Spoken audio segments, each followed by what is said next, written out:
Pero lo que quería hacer énfasis es en vean todas las enfermedades que me pueden hacer sospecha de una posible sarcopenia, ¿no? Aquí nos dice el diagnóstico de enfermedades crónicas, en las cuales, si mi paciente que vive con diabetes tiene alguna de ellas, en automático debo de sospechar de sarcopenia.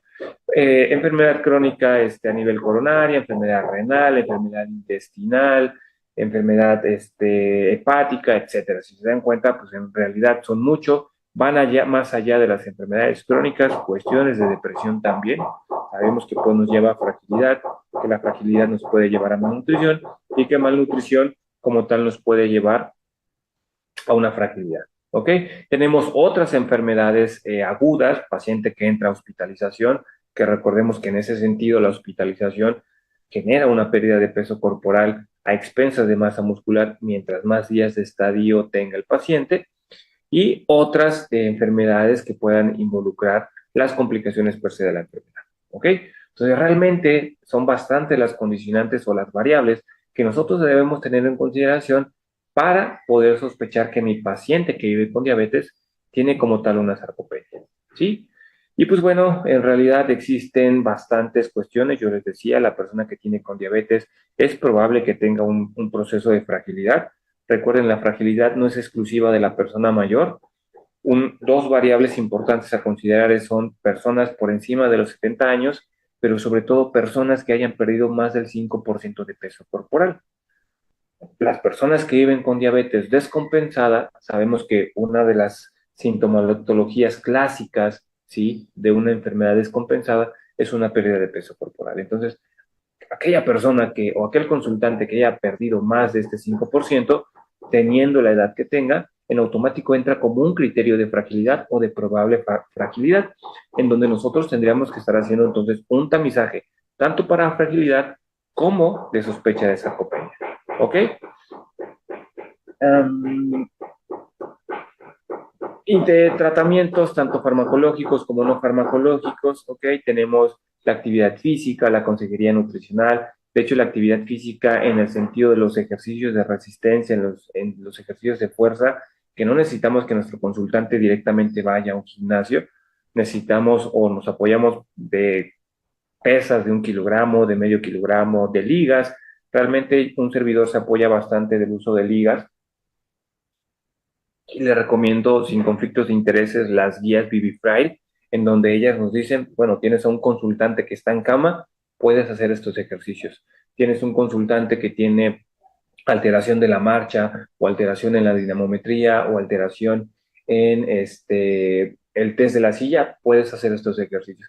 Recuerden que los ejercicios o la parte de ejercicio no solamente se divide en cardiovascular o de ejercicios de fuerza o resistencia, sino que también vamos a cuestiones de equilibrio y de elasticidad. Entonces, realmente les recomiendo ese tipo de guías, con todo gusto yo también se las puedo proporcionar. ¿Sí? Mejoría de la salud mental, que eso es también importante, a veces las cuestiones de sarcopenia, ¿sí?, vienen por cuestiones de depresión, personas mayores en donde a veces los pueden tener en el abandono, en donde los hijos pueden estar peleándose por las escrituras, cuestiones que suelen presentarse. Entonces, esas cuestiones nos llevan a una malnutrición, nos llevan a una fragilidad y nos llevan como tal a una sarcopenia. ¿Sí? Tenemos también la obesidad sarcopénica, que es otro patrón bastante común y que estamos viendo en las personas que viven con obesidad, en donde la dieta o como tal los patrones alimentarios poco saludables, que son estas dietas ricas en grasa saturada, ricas en azúcares, ricas en productos ultraprocesados, que a veces los llamamos alimentos ultraprocesados, pero para un servidor son productos ultraprocesados, pues eso le impacta bastante a la microbiota, ¿sí? Y vamos a ver ahorita qué correlación tiene con esto. Tenemos las cuestiones de la inactividad física, ¿no? ¿Cuántos de nuestros consultantes suelen ser inactivos físicamente? ¿Sí? Y el proceso de envejecimiento o cuando hablamos a posteriori de los 70 años, que es el momento en donde mayormente se exacerba la sarcopenia. ¿Ok? Tenemos que, pues bueno, esta deposición de grasa visceral o grasa ectópica, que es la más inflamatoria. Recuerden que tenemos diferentes tipos de tejido adiposo, pero la grasa visceral o también conocida como grasa ectópica, pues es bastante inflamatoria, ¿sí? ¿Y qué pasa cuando hay inflamación? hay alteración de los receptores GLUT4, que forma parte de lo que hacen estas citoquinas, hay una mayor liberación de resistina, esta hormona que como tal tiene dentro de sus funciones, como lo dice su nombre, generar resistencia, ¿ok? Entonces, mientras más inflamación, hay una mayor resistencia a la insulina por esta alteración de los receptores GLUT4, ¿ok? Como lo podemos ver en esta gráfica, ¿sí? Hay una disminución de la tasa metabólica, ¿ok? Que de hecho también la tasa metabólica se correlaciona bastante con la cantidad de tejido muscular. Recordemos que lo que más nos demanda este famoso gasto energético basal es el corazón, es el cerebro, son los riñones, que es lo que mayormente demanda este gasto energético, ¿sí? Y sobre todo estas cuestiones, en específico el proceso de vejez, sabemos que hay una resistencia anabólica, ¿sí? Una resistencia per se, inclusive se conoce como el inflammaging, en donde todas estas cuestiones, ¿sí? Nos llevan como tal a una sarcopenia aún en presencia de obesidad, ¿ok? Entonces, como ya les mencionaba, hay citoquinas proinflamatorias, estas citoquinas exacerban la insulinoresistencia y como ya les mencioné, esta insulinoresistencia o esta insulina que no funciona de manera correcta no puede evitar que haya una salida de ácidos grasos, ¿sí? Y se empiecen a acumular en los tejidos diana, pero sobre todo en la masa muscular. De hecho, ya hay la famosa miostatosis, que también es bastante inflamatoria, ¿sí? Esto genera una disfunción mitocondrial, aumenta el estrés oxidativo aumenta la insulinoresistencia de los procesos inflamatorios, y de aquí se viene el desencadenante. Entonces, por eso es importante que en una persona que vive con obesidad, pues bueno, también vayamos más allá de solamente tomar un índice de masa corporal, un peso y una talla, porque realmente lo que yo les recomiendo en estas cuestiones es siempre evaluar la severidad de la obesidad o como tal de esta condición. ¿Sí? Existen bastantes herramientas, la escala de Edmonton, la escala de King's, en donde nos hablan de un panorama más amplio, más allá de solamente tomar un índice de masa corporal. ¿Sí? La incidencia se dice que entre las mujeres que viven con obesidad hay entre el 0.8 al 22% viviendo con una obesidad sarcopénica. En los hombres es menor, de 1.3 a 15.4, pero en realidad ya tenemos bastante prevalencia en personas que viven con obesidad y que ya están presentando como tal un grado de sarcopenia. ¿Sí? Intervenciones que yo siempre lo he dicho, las enfermedades crónico-metabólicas, las ventajas que tienen es que la mayoría están correlacionadas y el tratamiento está al alcance de todos, ¿no? Que es patrones de dieta saludable, la actividad física, ¿sí? Que yo siempre lo he dicho, o se lo digo a mis consultantes, tanto la actividad física como los patrones de alimentación saludable es algo que toda la población debe de hacer independientemente de que tenga o no una enfermedad metabólica, ¿sí? Entonces, el tratamiento clave está en este sentido, ¿no? El entrenamiento y una alimentación saludable para poder mejorar la masa muscular y sobre todo disminuir los procesos inflamatorios que como tal la grasa visceral nos está generando en estos consultantes, ¿sí? Tenemos algoritmos, yo se los recomiendo bastante, los algoritmos de atención. Este es en relación a la obesidad como tal sarcopénica, en donde, pues bueno, dos diferentes asociaciones se unen, ESPEN y la Asociación Americana, en donde nos hacen su consenso, ¿ok? Que nos dicen, vamos a hacer un screening. Recuerden que el screening prácticamente es sospechar, ¿sí? De qué paciente me puede tener la condición. En este sentido, estas dos asociaciones nos dicen, bueno, tú vas a hacer un screening en aquellas personas que tengan un alto índice de masa corporal, que recordemos, el índice de masa corporal no es que ya no lo tengamos que utilizar, tenemos que hacerlo en conjunto con otros parámetros, tanto antropométricos como bioquímicos, y la circunferencia de cintura, ¿ok? ¿Esto con qué? Con base a los puntos de corte de cada una de las etnias, que casi siempre sabemos que suelen ser muy similares a diferencia de las personas que viven en Asia, porque los puntos de corte para índice de masa corporal y circunferencia de cintura, pues bueno, suelen ser diferentes, ¿sí? Tenemos algunos otros parámetros que nos pueden hablar de una sospecha de sarcopenia, ya los vimos anteriormente, sí, que son los clínicos, los síntomas clínicos, sí, como tal, aquella cuestión clínica que en nuestro proceso de atención nutricia, específicamente hablando de la evaluación, nosotros con la información recabada, digamos, sospecho de que esta persona puede tener por ahí una probable sarcopenia, una enfermedad, diabetes, que tenga descontrol de larga data, ¿no? Y en donde nosotros, pues como tal, vamos a aplicar el SARS-F, ¿ok? Lo más recomendable es, y realmente aquí desconozco si para las personas de Perú hay como tal algunos puntos de corte para lo que es el test de la silla, que casi siempre suelen ser muy similares los puntos de corte para el test de la silla, pero las cuestiones de la dinamometría sí suelen variar, ¿ok? Les pongo un ejemplo. El punto de corte para personas europeas con la dinamometría es para mujeres 16 y para varones es 27. Aquí se hizo un estudio en México en donde cambia el punto de corte. Para las mujeres son 12 y para los varones son 22. Entonces realmente sí es una gran diferencia en cuanto a los puntos de corte.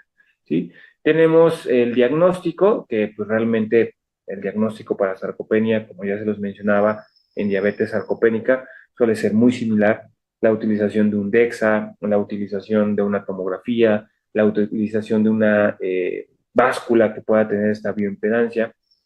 De recomendación es una bioimpedancia, una báscula multifrecuencia, porque cuando utilizamos estas básculas de una sola frecuencia, suelen tener bastante sesgo de error. Inclusive una persona que trabaja en consultante de este tipo de básculas me dijo o me comentaba que las básculas monofrecuencias suelen tener un sesgo de error de hasta el 30%, lo cual es bastante. ¿Ok? Entonces, lo más recomendable, yo al menos en mi práctica clínica utilizo bastante el DEXA. Hay algunos laboratorios aquí en la ciudad donde yo radico que tienen el DEXA, ¿no? Que es esta absorciometría dual de rayos X. Entonces, cuando yo sospecho de alguna persona con una probable sarcopenia, enviamos y relativamente suele tener un costo accesible.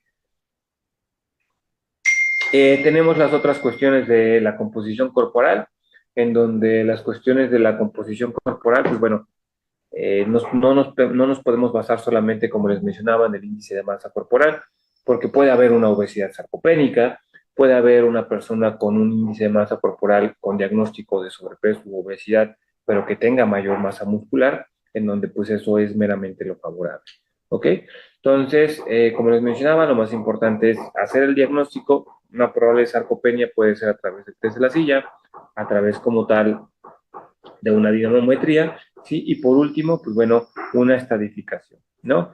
En el estadio 1 es una persona que tiene obesidad sarcopénica, pero no tiene complicaciones, y el estadio 2 como tal es la presencia de al menos una de las complicaciones como tal de la obesidad sarcopénica. Enfermedades metabólicas, alteraciones de la funcionalidad. Sabemos que la persona con obesidad puede tener estas alteraciones, que forma parte de lo que evalúa la escala de Edmonton, ¿sí?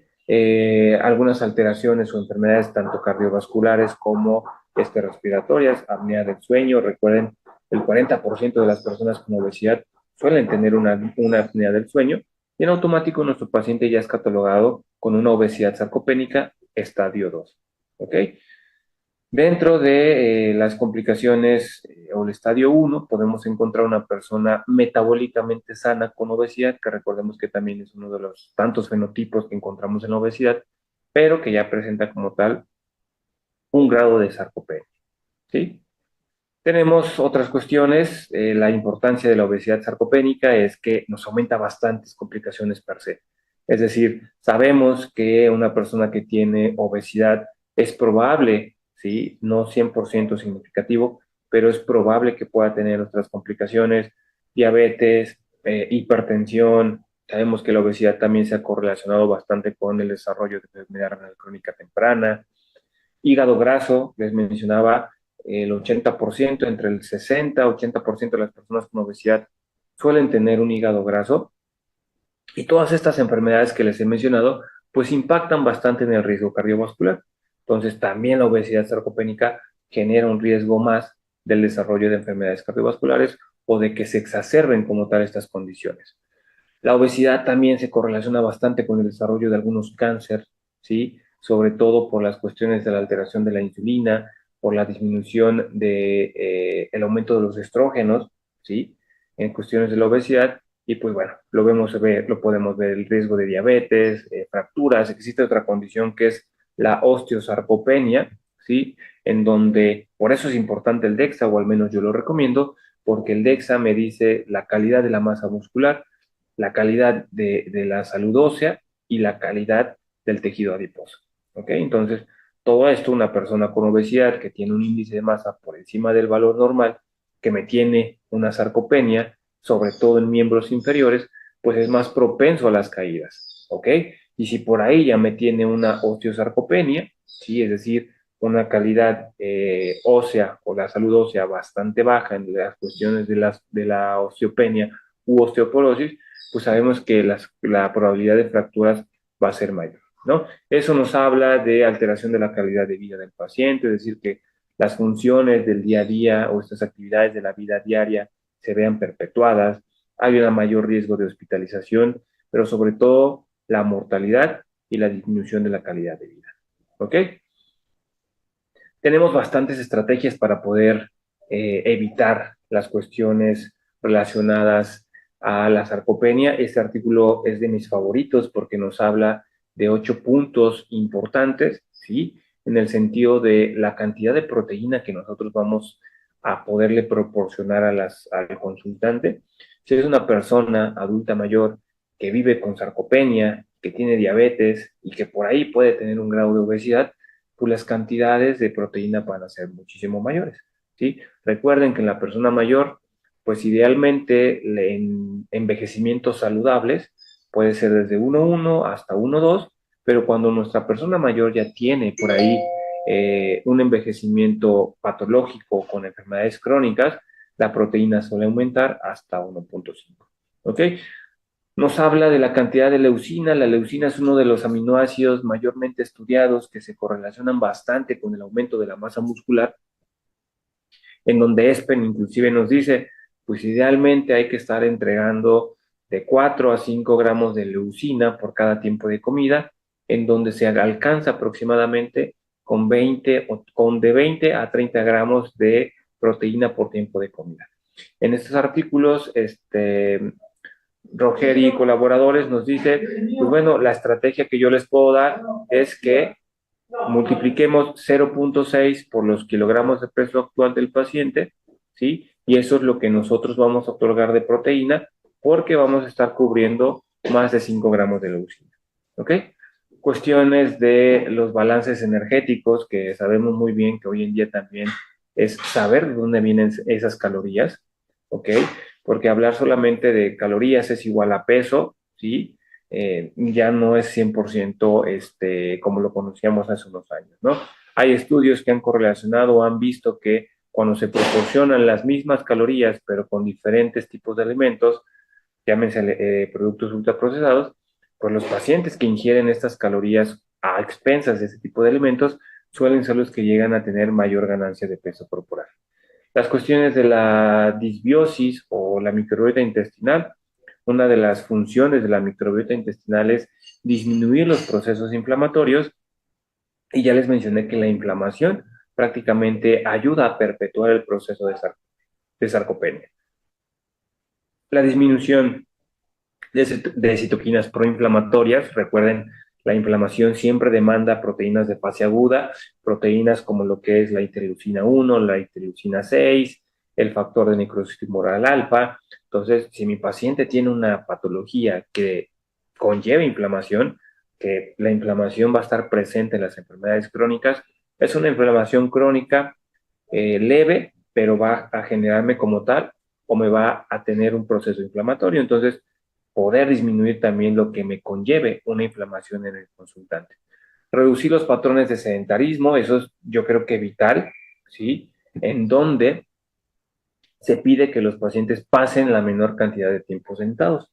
Actualmente las guías nos dicen menos de 6 horas al día, ¿sí? Y como tal un acúmulo de los patrones de sedentarismo. Las guías americanas nos dicen activo físicamente es que el paciente pase la menor cantidad de tiempo sentado. Parte de las recomendaciones que yo le hago a veces a los consultantes, con base a las referencias bibliográficas del Colegio Americano de Medicina del Deporte, es que un paciente no pase más de una hora sentado, ¿ok? Es decir, nosotros ahorita que vamos a hacer un break a la hora de esta sesión, podemos levantarnos, ir a traer un vaso de agua, podemos ir al baño y en automático ese simple movimiento rompe el patrón de sedentarismo, ¿ok? Y en conjunto estos dos, el primer punto y el último punto, es la ingesta de proteínas con los ejercicios de fuerza muscular. Que les repito, no es necesario ir a un gimnasio, podemos trabajar con ligas, podemos trabajar con pesas, podemos inclusive trabajar con el propio peso corporal de nuestro paciente, siempre adaptado a los objetivos SMART, ¿ok? Entonces, este artículo me gusta bastante.